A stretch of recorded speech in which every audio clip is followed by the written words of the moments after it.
What's up? Here to talk about football, the NFL, and the 40 freaking Niners, and the Giants, and the Patriots, and a bunch of other stuff. So I'm just going to jump right into it.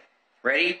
Here's how it goes. See, I'm doing this right now because I want my brilliance to be recognized when this happens. Because when this does happen, and I think it's going to happen, I want my brilliance to be recognized. So here it is. For the third time, we will see the Patriots and the New York Giants in a Super Bowl. Yeah, I know that's boring, but that's what we're going to get. You can just kind of see the writing on the wall. You know, people want to act like the NFL is, exciting because, oh, you never know who might do that. No. We're back to the 80s. And some of you are too young to remember the 80s, so I'll explain. In the 80s, Dallas, the 49ers, and the Steelers were pretty much the class of the NFL. I mean, they were the best. And they basically just kept handing the world title back and forth to one another year after year. Basically wherever Deion Sanders felt like playing. That's true. I'm telling you, Deion was a Niner. They won the ring. And then the Dallas Cowboys called him. He went over there, and then they won the ring. I mean, that's not coincidence. But anyway, I digress. Just the way things are falling into place. The Niners look great. I know the Giants got them last time, and in San Francisco, no less. And if you look at the way things are falling out, it's going to happen again. San Francisco's going to have a better record. New York's going to get their stuff together. They're going to end up in San Francisco for the title game, and they're going to beat them. Because they're a more complete team than San Francisco. They play the same style of football.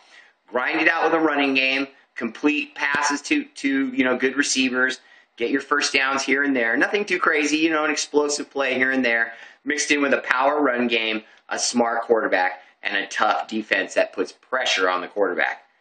The Niners don't put pressure on the quarterback. They're a good defense, but they don't really get sacks. And then more importantly, if the Giants quarterback, Eli Manning, doesn't have a coronary, he's obviously better than Alex Smith, and he's obviously better than Colin Kaepernick. I mean, don't get me wrong, I like that they've gone with Colin Kaepernick. I said it, before he won the first game, they should have went with Colin. And I didn't say it because I'm brilliant. I said it because we've had 8 years of Alex Smith. We already know what he is. I don't even know why we're still talking about this. We shouldn't have even been talking about it at the start of the year. You should have just given Kaepernick the chance when you already knew you were trying to get another guy anyway. When the Peyton Manning sweepstakes was going on, Alex got all butthurt because they were going after Peyton Manning, which was an indicator right there. How could anyone be upset that somebody would go after Peyton Manning? If it was my job and they went after Peyton Manning, I wouldn't be offended. He's one of the best that's ever lived. And you're going to act like, I can't believe you would choose Peyton Manning over me, Alex Smith, who've had 8 years of zip. Jesus.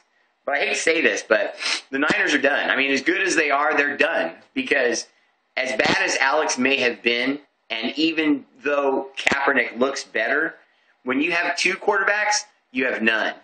And the idea that all the talking heads are talking about how Harbaugh is so smart because he hasn't announced a starter. He hasn't announced a starter because he doesn't want to lose Alex Smith's psyche in case Colin gets hurt or just plays badly.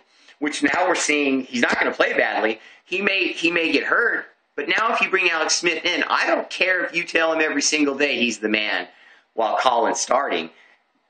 You can't do that. You can't go back and forth. There's hurt feelings. And I'm not even just talking about the quarterbacks. There's linebackers on the team that don't like what happened to Alex. There's running backs on the team that don't like what happened to Alex. There's wide receivers on the team that don't like what happened to Alex. The offensive line and some of the offensive linemen probably don't like what happened to Alex. So when you have internal strife like that, it can sometimes motivate the whole team to get up and go after it. And other times, it can drag you the hell down. Just saying.